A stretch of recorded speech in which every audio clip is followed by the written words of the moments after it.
is this budding featherweight contender, if not future world champion, Movsar Evloev. He has passed every UFC test, largely with flying colors. Hasn't really shown anything resembling an MMA weakness. His appetite for knowledge is otherworldly. He is honing his skills every day at the American top team in South Florida.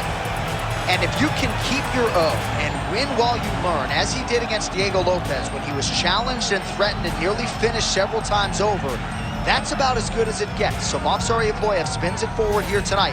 Many people believe if he wins this fight, his next fight, if not for a world title, will at the very least be a title eliminator in a UFC main event.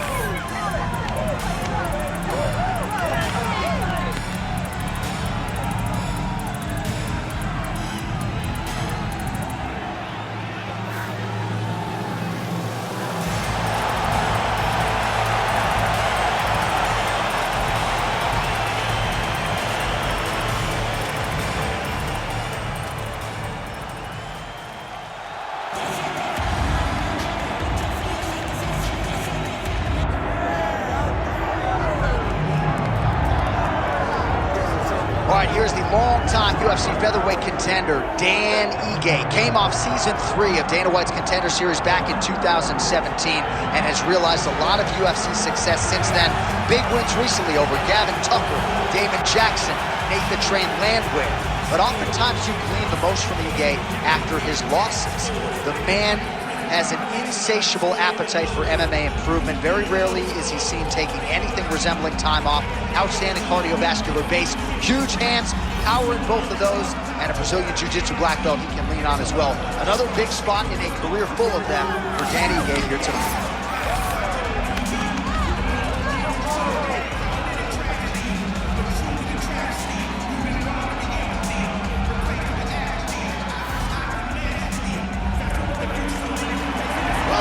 Remember when this arena was erected, and a lot of UFC history has played out here since.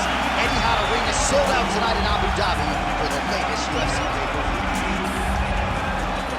Our tale of the tape for this, our main event of the evening. Here's Bruce Buffer.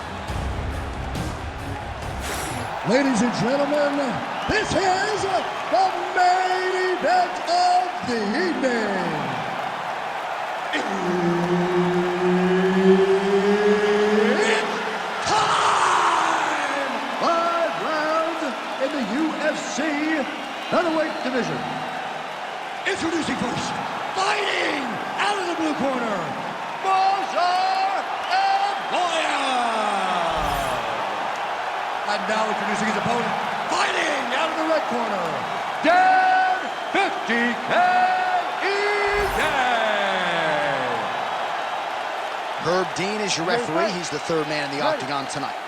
All right, Dan Ige, rich on experience, has a strength of schedule that rivals anyone in this featherweight division. Now let's see how he approaches the early portions of this round. A lot of people felt like maybe he would go for the takedown here tonight, but training under Eric Nixick, he has fallen in love with his striking a little bit. So going to be very interesting in terms of this stylistic challenge to see how Ige chooses to proceed. Oh, and he lands another leg kick there. He's already landed several in this round, and the damage is really starting to take its toll. Yeah, it's really starting to take its toll, and you watch the opponent walking gingerly on his leg, and one big tell that you're starting to really do well with your leg. Man, he has a great double leg. My goodness, he has a great double leg. Ooh, arms in tight. Oh, transitions to the belly down arm bar. That is a dangerous way to finish an arm bar. Right to the knee on belly. Gains great posture and starts raining down punches. If his opponent does not move, this fight is going to be stopped. Elbow from the top now by Ige. Oh, big elbow. Ref won't help you here. Just as the referee will never take a guy out of mount, they will not take a guy off of your back. You have to get him out of this position. Evloev's forehead is bleeding now. Cut just opened up.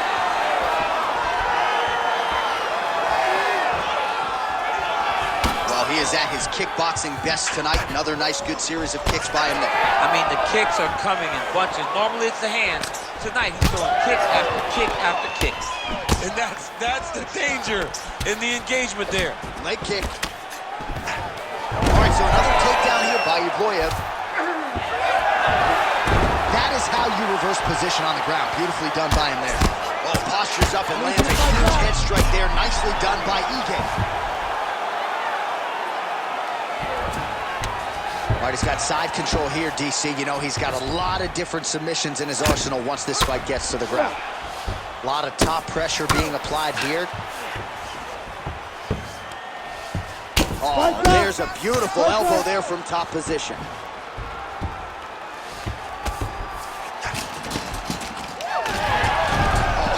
Speed on that reversal there. I mean, I know you can get out of some bad spots, but not with that type of speed. You cannot allow him to get leverage on the bottom. What a sweep.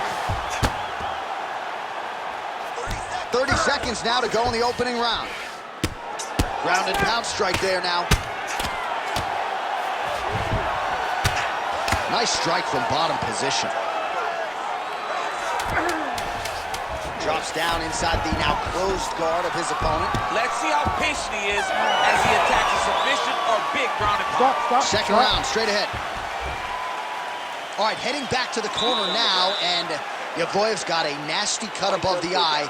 Cut man has his work to do here in advance of round 5. Well, if you like blood, maybe this is the fight for you, because blood has really become a factor, and it's a cut that appears to be right above his eye. That's one of the worst spots for you to get a cut, because then the blood starts to come down and it goes into the eye. It's difficult already to see, but when you got one of the best mixed martial artists in the world targeting it, it becomes impossible. They call that the trickle-down effect. Ready to fight? That's what that is? That's right. Ready. All right, round 2. Oh, big head kick there. Lost the strike and then counters with a beautifully placed hook. Nice job by Ige. Well, hard to imagine we would get this late in the fight and have the BJJ practitioner not attempt a single takedown. What gives? I have no idea. He's not even tried to get this fight to the ground. I don't know what's happening, or maybe something happened earlier in the fight that's deterred him from fighting the fight that we have come to expect from this guy. I mean, I cannot believe what we are watching. Oh, that's got to be discouraging as he gets right back up again. That left hook is crazy. Big shot lands for both guys. Take him down. Well, he's not a one-legged fighter yet, but that calf starting to show some signs of bruising. If he takes many more, he's not going to be able to move. Another big takedown. Oh, and he escapes up to his feet. Very nice. Now he gets a more dominant position with the underhook. He is going to start to drive me. Nicely done as he gets the double leg takedown. Back to the stand-up now, both fighters upright. All right, he closes the distance, gets the single collar tie. All right, right into side control. Upper body strength figures to be put to good use here. Yes, absolutely. And you got to look for his opponent to turn back into him. He should chase guillotine, but the opponent turns to the opposite side. He can take his back, throw his hooks in, try to choke, or flatten him out and just go for the finish. Oh, the judo chops on full display. Beautiful hip toss to take him back. Ronda Rousey did this for a long time. Oh, that's a hip toss to get him down. That can't feel good. Takes his back now. And it looks as though he'll let his opponent stand up here. Yes, he will. Oh, he lands another strike to the body, really starting to control. Huge shot finds the target there. Great shot lands. Now he's got to go find that follow-up with him. The kill shot is what they call it, to go and end the fight. Well, champ, I don't see that well, but it's hard to miss the redness underneath that elbow. A lot of bodily investment from his opponent tonight. Yeah, it's an investment, John. It may not pay dividends right now, but the more you go there, the more damage you do, eventually it will show itself. Right now, it's starting to show. Oh, how about the judo toss there? Judo 101. Back mount now.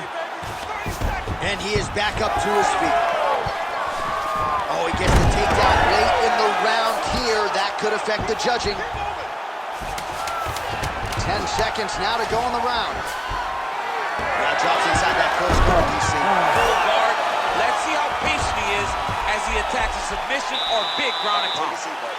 Breathe. Deep breath in for me. All right, listen. I need you to go out there, and I want you to do more of that. Let's set up those takedowns. All right, so there's the horn at the end of the round. Multiple takedowns landed for him over the previous 5 minutes. And you know what, John? Even more importantly, look at the opponent now. He's afraid to pull the trigger because he's been taken down so many times. Getting taken down is one thing, but having it happen to you continuously really does make you gun shy. And right now, he's very tentative to let his offense go because of the fear of getting taken down back to the mat again. Third round underway.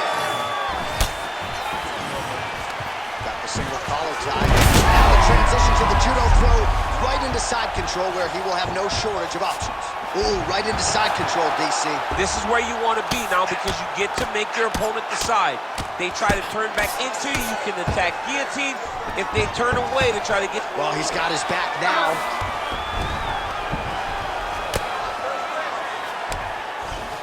Well, we'll see if he postures up and can get some of his ground strikes going here. Posture, elbows, grab around his back, business. Grab him, hold him down. This is a terrible position. Bottom fighter better move. Yeah, he's got to move, John. He's got to shrimp and try to either get up or pull his opponent back into him so he doesn't have to... This man is landing brutal ground and pound. Herb Dean steps in!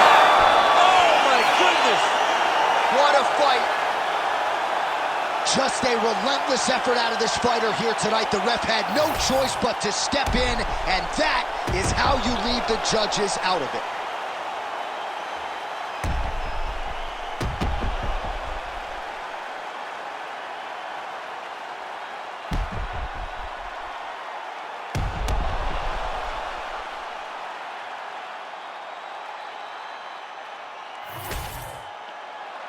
All right, let's get it inside the octagon to Bruce Buffer for the official decision. Ladies and gentlemen, referee Herb Deans called a stop to this contest at 1 minute, 28 seconds of the third round, declaring the winner by TKO, Dan 50K Egan. Well, could you imagine what the celebration is like in his hometown right now after he gets the TKO win tonight? He said he wanted to leave the judges out of it. Mission accomplished. Mission accomplished. He left the judges out of it. The judges could have went to the concession stand because once he got his opponent hurt, he was not going to stop until he got that TKO.